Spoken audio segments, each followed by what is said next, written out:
London, June 5, 1944, 10:17 p.m. The war was no longer just a distant fight for the public. It was physically present in the ground that vibrated slightly with each anti-aircraft impact. That night, intelligence reports, loss estimates, and weather forecasts circulated among a few men. According to later records from the British High Command, the emotional atmosphere was that of the eve of an execution, not a common military operation. There was a question no one could shake off. What if everything fails tomorrow? There would be no second chance. The invasion planned for months, ships, paratroopers, planes, amphibious tanks, beach mines, nighttime routes, either worked now or the war in the West could freeze until the end of the year. That was the weight of the night. Winston Churchill, the Prime Minister, was receiving assessments from his top commanders. He was not the one who would give the final invasion order. That authority belonged exclusively to the Supreme Commander, the American General Dwight D. Eisenhower. But Churchill understood that politically, if that landing ended in a massacre on the sand, the name the British population would blame would be his. According to war accounts and notes from figures like Marshal Alan Brooke, who headed the British Imperial General Staff, the numbers discussed internally were brutal. Up to 10,000 dead in the first hours of the landing alone, perhaps 30,000 by the end of the first week. 10,000 before noon, that was the math circulating around the table. It wasn't propaganda. It was a technical forecast made by men who had already seen beaches turn into cemeteries in less than an hour. Alan Brooke, according to his own war diaries, warned that conditions in the English Channel remained violent. Bad winds, high waves, fragile navigation. If the landing flotillas scattered too much during the forced crossing through rain and night, entire units could hit the sand without immediate reinforcement, exposed to German fire. He also reinforced a point that seems obvious today, but was a real fear that night. The occupied French coast was prepared. Buried mines, wooden stakes with explosives to tear apart assault boat hulls, crossfire fields positioned for German machine guns to sweep entire beach sectors. According to these accounts, the expectation was clear: the first wave could be decimated. The question wasn't, will we be met with gunfire, but will any group from the first wave manage to cross the mined zones alive and break through the barbed wire?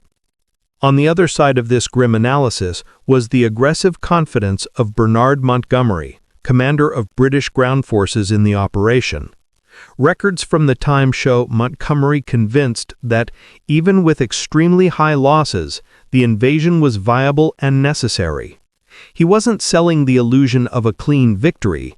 He was selling inevitability. For him, it wasn't a gamble. It was the only way to put Allied troops on Western European soil and start pushing the Axis back. This view appears in the accounts as almost cold. The price of victory is never cheap. The subtext was simple and cruel. Thousands may die tomorrow, but dying tomorrow could shorten the war by months and save hundreds of thousands later. That brings no moral comfort to those boarding the boats, but that's exactly how a total war is calculated at the top. And that top knew Moscow was watching. But the most decisive reading of that night didn't come from London, but from Dwight D. Eisenhower himself. According to his post-war notes and testimonies, he didn't see the first day of the invasion as a purely duel between our troops and the German machine guns. He saw the first day as a psychological duel against Adolf Hitler. Eisenhower's logic was straightforward. Germany still had panzer divisions capable of crushing the Allied landing before noon on June 6th. If those armored divisions moved immediately toward the beaches before the Allies dug trenches, set up radios, cleared obstacles, and started landing heavy artillery, then the attack could be pushed back into the sea, and D-Day would end as a historic disaster. But Eisenhower also knew something else. For months, the Allies had conducted a gigantic deception, called Operation Fortitude, designed to convince Hitler that the main invasion target wouldn't be Normandy, but Pas-de-Calais, farther north, on the shortest route between England and France. Inflatable tanks simulating entire divisions, fake radio transmissions, double agents feeding Berlin reliable intelligence. The plan wasn't just to land. The plan was to make Hitler believe the real landing was just a distraction. And that's where Eisenhower bet his own career and possibly thousands of lives. If Hitler hesitated, if Hitler thought Normandy was just bait and held back the armored reserves instead of launching them immediately at the beaches, then the Allied troops would survive the first day. And if they survived the first day, they would no longer be just invaders on wet sand. They would be a beachhead. They would be a permanent presence on the occupied European continent. They would be the beginning of the end. Hampshire, June 6, 1944. 0140 in the morning. Persistent rain battered the windows of the Allied headquarters, an old mansion called Southwick House, which housed the mind behind the largest military operation ever planned. The wind from the English Channel moaned through the door cracks, as if the ocean itself was trying to warn that it wasn't time yet. Inside the main room, dozens of maps covered the walls. Red lines, blue arrows, deadlines scratched by hand. Dwight Eisenhower had been standing for hours, his gaze fixed on the French coast marked with code names: Utah, Omaha, Gold, Juno, Sword. According to testimonies from the time, he had slept less than 3 hours in 2 days. The weight of each decision turned into physical pain in his shoulders. He knew, one word from him, just go or wait, could define the fate of 150,000 men and the course of the war. Air Marshal Trafford Lee Mallory, responsible for air operations, approached with weather reports and an expression of discomfort that needed no translation. "General, if we insist on launching the airborne divisions tonight, you must be aware of what our numbers indicate." Eisenhower just nodded, without interrupting. Mallory continued, "With this wind, we estimate losses of up to 70% before dawn." The silence that followed wasn't disbelief, it was acceptance. 70% meant tens of thousands of young men dead in the air or scattered in swamps before touching French soil. General Omar Bradley broke the tension. "They know the risk." Mallory replied, "Knowing isn't accepting, General." The conversation had the tone of a courtroom before an execution, and Eisenhower was the reluctant judge. On the other side of the table, General Walter Bedell Smith, Chief of Staff, crossed his arms and spoke low but firm. "Without the paratroopers, the beach exits will be blocked. If they don't open the roads, our troops will be trapped on the sand. We'll have the sea behind us and machine guns in front." The marshal retorted, "And with the paratroopers, maybe no one will be left to open any roads." Each sentence was a blade of ice. Everyone was right, and everyone knew there was no perfect alternative. Then the door opened, and Chief Meteorologist James Stagg entered with quick steps, holding rain-soaked papers. "General, we have a window," he announced, breathless. "Small, but it exists." The men turned to him like facing a weary prophet. "The wind should decrease at dawn. The sea will still be rough, but not impassable. After 10 in the morning, it gets worse again." His voice trembled more from responsibility than cold. Eisenhower raised his eyes. "How much time in the window, Stagg?" the Scot replied. 18 hours, maybe less." Bradley frowned. "And if we don't go now?" Stagg didn't hesitate. "We'll have to wait 2 more weeks." Marshal Alan Brooke murmured, 2 weeks is too long. Hitler will reinforce Calais and our tricks will lose effect." Montgomery, sitting in the back, added, "And the Soviets won't wait. If we stand still, Stalin will take the continent alone." The room filled with murmurs. Each saw the same map but envisioned a different fate. Eisenhower approached the illuminated panel again. Rain ran down the windows, seeming to repeat the pattern of the blue lines crossing the channel. "If we postpone," he said, "morale collapses. They're already aboard, ready, waiting. How do we explain that we're not leaving? Lee Mallory insisted, "Sir, perhaps we should postpone. The sea is treacherous and cloud cover is unpredictable." Eisenhower took a deep breath. "But you can't guarantee tomorrow will be better." The marshal replied only, "I can't." "Then the risk is the same, just on another day." Montgomery stood up, walked to the general, and placed a hand on his shoulder. "Dwight, you know they're ready. If they don't leave now, fear grows, and fear, in an operation like this, kills more than bullets." Eisenhower looked at him. "And if they're crushed on the beach?" Montgomery replied with a firm voice, but without arrogance, "We'll say they died for something worth winning." The silence that followed was the longest of the early morning. At 4:15, Eisenhower asked everyone to be quiet.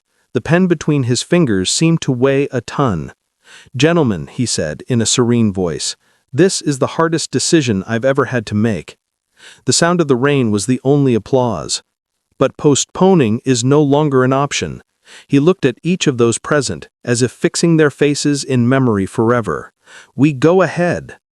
No cheers, no applause, just a contained murmur of acceptance. The officers began to disperse.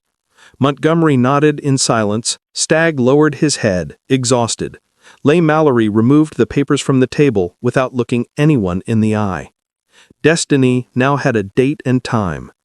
Minutes later, Eisenhower entered a small side room. He picked up paper and pen. The decision was made, but he needed to write to the men who would carry it out. It was a short letter, but each line carried the weight of generations. Soldiers, hopes and prayers of liberty-loving people everywhere march with you. In company with our brave allies and brothers in arms on other fronts, you will bring about the destruction of the German war machine, the elimination of Nazi tyranny over the oppressed peoples of Europe, and security for ourselves in a free world. Your task will not be an easy one. Your enemy is well-trained, well-equipped, and battle-hardened. He will fight savagely. But this is the year 1944. Much has happened since the Nazi triumphs of 1940-41. The United Nations have inflicted upon the Germans great defeats in open battle, man to man. Our air offensive has seriously reduced their strength in the air and their capacity to wage war on the ground. Our home fronts have given us an overwhelming superiority in weapons and munitions of war, and placed at our disposal great reserves of trained fighting men. The tide has turned. The free men of the world are marching together to victory. I have full confidence in your courage, devotion to duty, and skill in battle. We will accept nothing less than full victory. Good luck, and let us all beseech the blessing of Almighty God upon this great and noble undertaking. When he finished, he folded the paper and handed it to the messenger. "Distribute immediately." The room was empty. He remained still for a moment, listening to the distant noise of engines starting. In the hallway, the sound of boots echoed, men running, radios being tested. Outside, the rain had stopped, but the wind remained cold and cutting. Eisenhower looked at the Normandy map again. Each beach was now more than an operation, it was a promise. Utah and Omaha represented the Americans, Gold, Juno, and Sword the British and Canadians. 5 names, 5 doors to liberate a continent. When he turned off the light and left the room, the horizon was beginning to lighten, and history, silently, was already in motion. English Channel, early morning of June 6, 1944. The sea seemed like a living creature, breathing in heavy, irregular waves. Under the darkness, thousands of vessels advanced in formation, engines humming in unison like the heart of an invisible giant. Inside them, soldiers in their 20s and 30s, Americans, British, Canadians, awaited the dawn that would change the world. The smell of fuel mixed with the sea air, and cold air entered through the cracks in steel helmets. Each man carried not just weapons but promises, crumpled letters from wives, photos of children, medals of faith. Eisenhower's message had already been read. Many kept it folded in their pockets, others memorized it like a prayer. "The eyes of the world are upon you." Never had a phrase weighed so much. On transport ships and landing craft, officers read the message aloud. The Supreme Commander's firm voice echoed, even without radio, as if the sea itself repeated his words. "The hopes and prayers of liberty-loving people everywhere march with you." On the deck, a 22-year-old English sailor commented softly, "The tide has turned." His American companion replied, "And us with it." The invasion hadn't started yet, but destiny was already moving. In London, Churchill paced the office, unable to sleep. He knew that at that moment, more than 150,000 men were crossing the Channel. They were ghosts in motion, the largest armada humanity had ever launched at sea. At 05:30, the first radio signals began to arrive. Noises, cut voices, scrambled codes. Landings initiated. Heavy resistance. Churchill closed his eyes and murmured, "God help them." On the French coast, the day dawned with the sound of artillery. The first landing craft beached on sands that for months had been studied down to the last grain. Utah, Omaha, Gold, Juno, Sword. Short names for long destinies. The gray sky reflected the leaden sea. The craft gates lowered, and men ran forward, straight into the fire of MG-42 machine guns. German bullets cut through the fog like steel blades, hitting men who never got to fire. Red-tinted waves receded and returned, dragging helmets and rifles. At Omaha, the scene seemed an impossible calculation. 27 amphibious tanks launched into the sea sank before reaching the beach. Infantry units advanced without cover. Engineers tried to open passages in minefields with improvised explosives. Many died without managing to light the detonator. A later report from the 116th Infantry Regiment described the first hour at Omaha as absolute chaos. Of the boats that reached the sand, few men emerged unscathed. Those who survived crawled to the wreckage for cover. Every meter gained cost dozens of lives. But among them were anonymous leaders, sergeants, lieutenants, who began reorganizing scattered groups. One of them, Lieutenant Spaulding, shouted, "If we stay here, we die. If we advance, maybe not." And they advanced. The tide was rising, the sound of machine guns was constant, but the volume of Allied fire was increasing too. British gunboats and American destroyers approached closer to the coast than planned, firing almost over their own troops to break the German bunkers. Gradually, sectors of Omaha began to breathe. The beachhead was born in hell. In the sky, hundreds of C-47 planes cut through low clouds, carrying paratroopers from the 82nd and 101st Divisions. The plan was simple on paper: jump behind enemy lines and cut German reinforcement roads. But reality was brutal. Wind scattered formations, anti-aircraft fire lit up the sky, and confusion took over. Many jumped over flooded areas, drowning, trapped in their equipment. Others got stuck in trees. Chaos became part of the mission. In Sainte-Mère-Église, a small town in Normandy, paratrooper John Steele from the 55th Infantry fell right in the center of the square. The place was burning. The church roof was on fire after a bombing. When Steele opened his parachute, the wind threw him against the tower.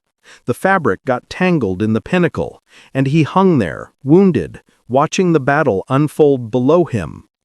According to French records, Steele pretended to be dead while Germans patrolled the square. He stayed trapped for hours, hearing shots, screams, and the sound of bells ringing amid the fire. He was captured but escaped 4 hours later and rejoined his division. He became a symbol of improvised resistance, the portrait of chance and human courage.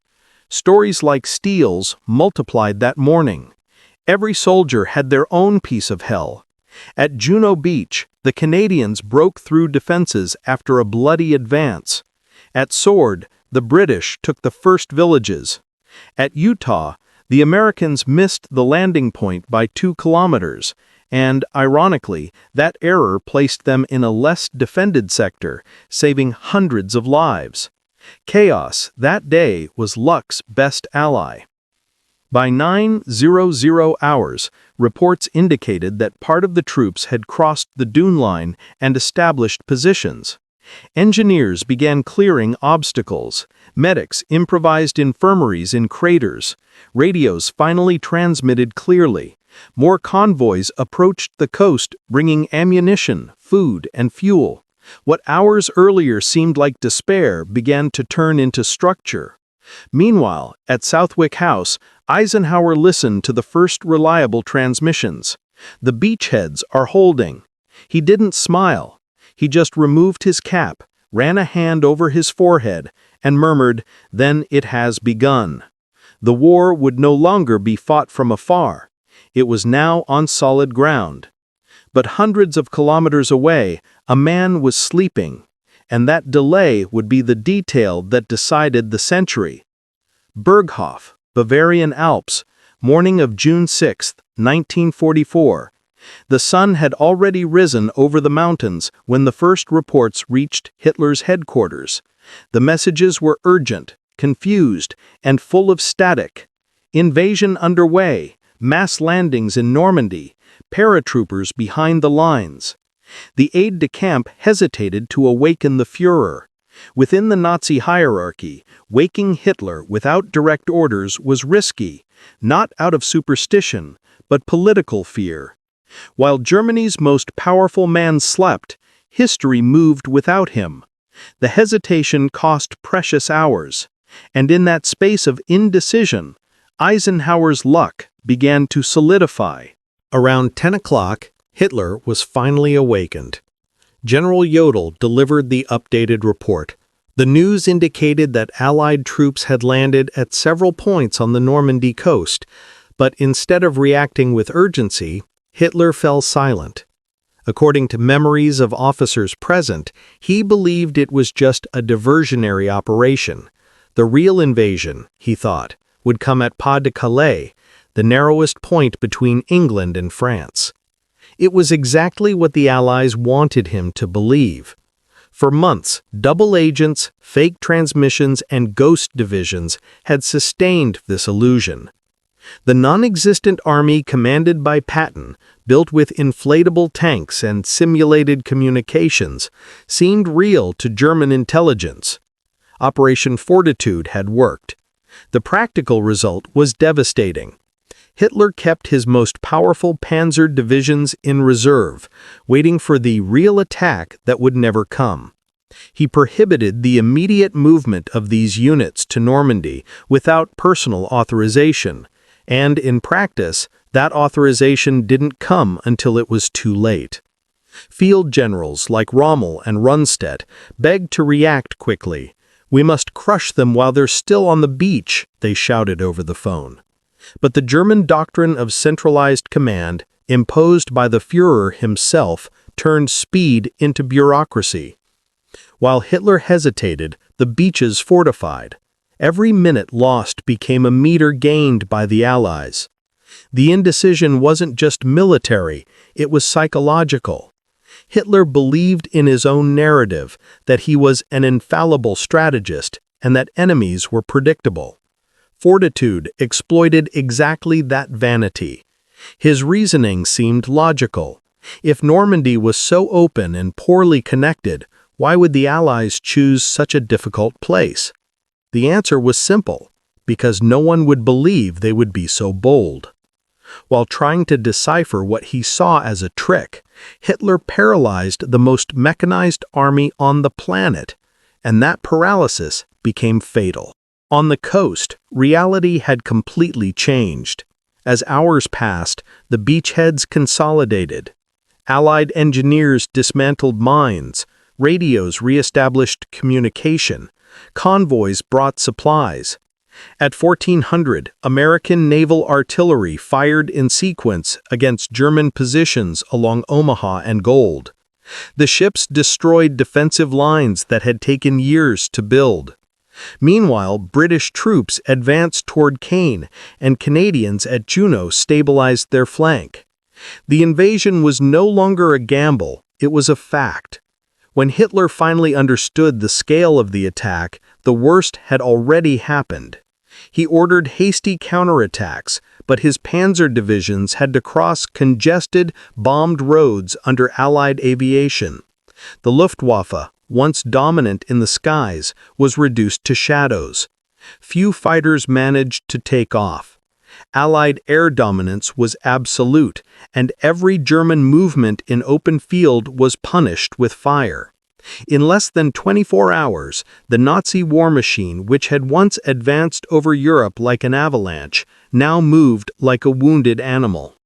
History would later confirm Eisenhower's calculation. If we survive the first day, the rest will come. And it did. German hesitation allowed the Allies to establish a secure bridge on the continent. What started as a risky landing became a permanent base of operations. Hitler's error wasn't just tactical, it was ego. He believed more in his own intuition than in his generals. Rommel, for example, had warned days earlier, "If we lose the beaches, we lose the war." But when he tried to speak directly to the Führer that morning, Hitler was isolated at Berghof, reviewing maps and convinced Normandy was a farce. The delay in releasing the panzer divisions cost what, in military terms, is irrecoverable: time. In the first 6 hours, the Allies dug trenches, erected defenses, landed armor and ammunition. Every convoy crossing the Channel reinforced what was becoming inevitable. German generals knew that, from them on, any attempt to push the invaders back into the sea would be suicidal. The only hope was to delay the advance and prolong the war. Germany still had fighting power, but it had lost the moment. And in war, moment is destiny. In London, Churchill received the first solid report around 1700. The radio operator read the message: "The troops are ashore. The beaches are firm." The Prime Minister removed his glasses, took a deep breath, and for a few seconds said nothing. Then he turned to an aide and murmured, "So, they did it." In that phrase, there was relief and astonishment.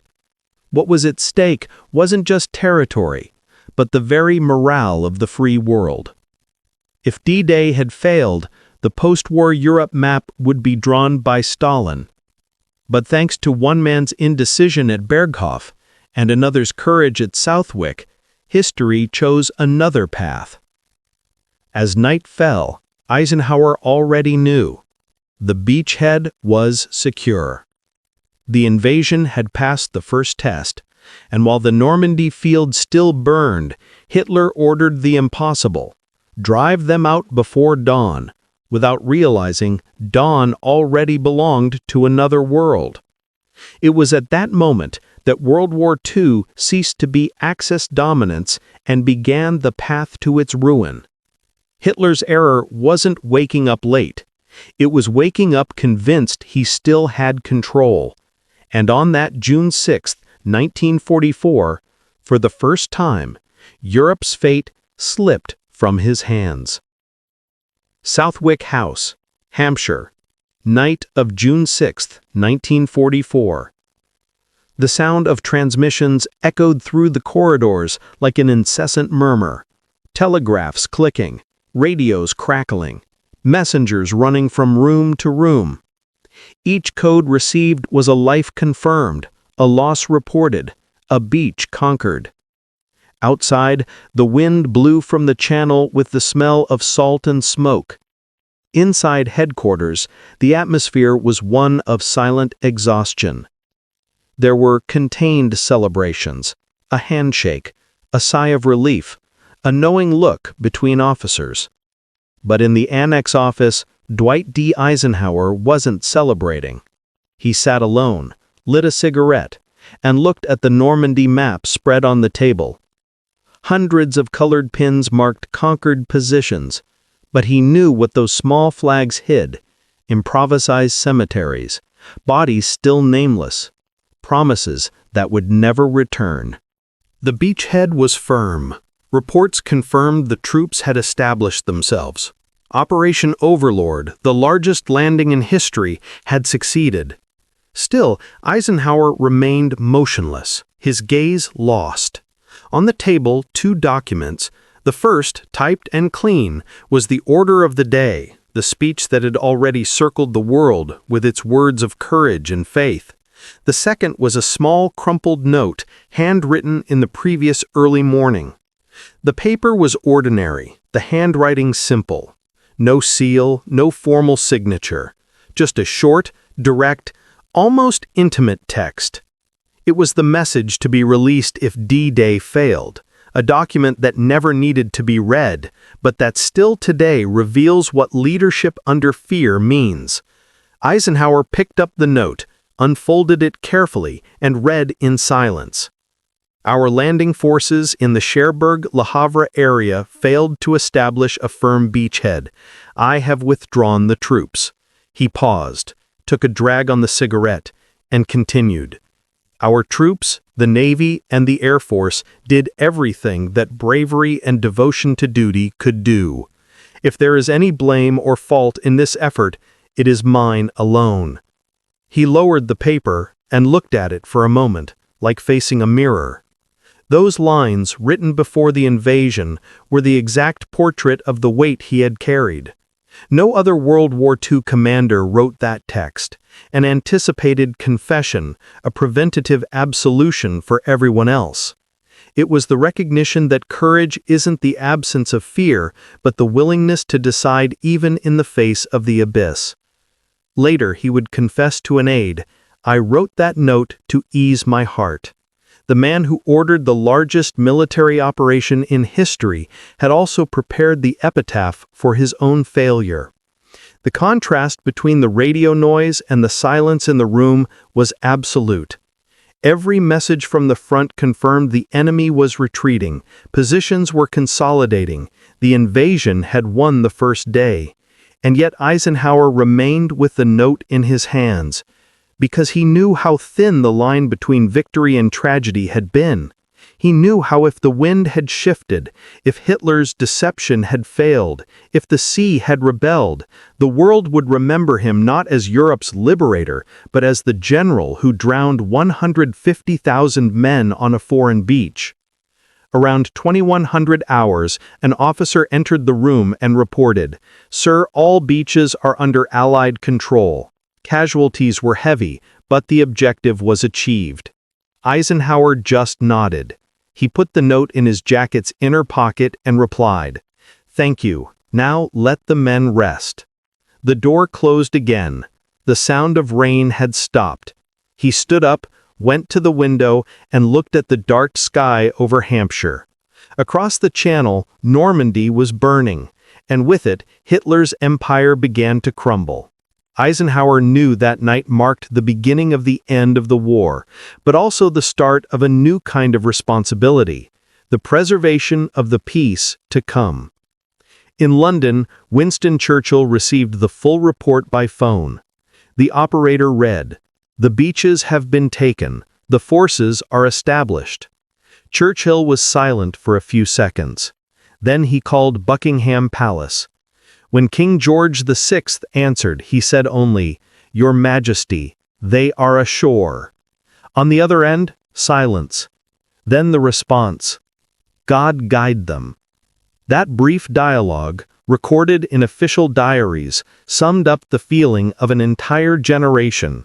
The invasion wasn't just a military victory. It was proof that the free world still had the moral strength to resist darkness. Churchill hung up the phone, removed his hat, and remained silent for a long time, as if in prayer. The next morning, newspapers in London, New York, and Montreal would headline triumphantly, "Allied forces land in France." But none would show the real scene, a solitary general, sitting at a simple table with a failure note in his pocket and a map covered in red pins in front of him. The symbolic photograph of D-Day wasn't tanks advancing or flags waving. It was Eisenhower, silent, understanding that true leadership is accepting that victory never belongs only to the winner. It also belongs to those who died trying to achieve it. Months later, when the invasion was already history, Eisenhower discreetly showed the note to a trusted aide and said, "Keep this. It's the reminder that luck is also part of courage." The paper was archived, and today it rests in the United States National Archives, yellowed, fragile, but still carrying the same moral weight it had that night. Many call D-Day the beginning of the end of the war. Perhaps it's fairer to call it the day humanity believed in the impossible again. Because what started as a military landing ended as living proof that, even amid horror, man is still capable of choosing right. The Normandy beaches would continue to burn for weeks. Tank clashes, explosions, lines slowly pushed inland. But behind every advance was a constant reminder: every meter of sand cost a name. And that's why when we hear the original recording of Eisenhower's voice saying, "The eyes of the world are upon you," it doesn't sound like a war speech, it sounds like a prayer. It's the reminder that sometimes the entire fate of an era depends on the silent decision of a man who dares to move forward with no guarantee of victory. Victory didn't come with applause. It came with the sound of wind sweeping the Normandy beaches, where white crosses began to line up under the gray sky. It was there, between death and duty, that the 20th century changed direction. And as the smoke cleared and the world breathed for the first time in years, one truth remained. D-Day wasn't just about who won the war, but about who had the courage to risk everything for it. If this story touched you, if you believe courage is also assuming the risk of failure, subscribe to the channel. Here, we relive the decisions that changed the world and the voices that were almost lost in the noise of war.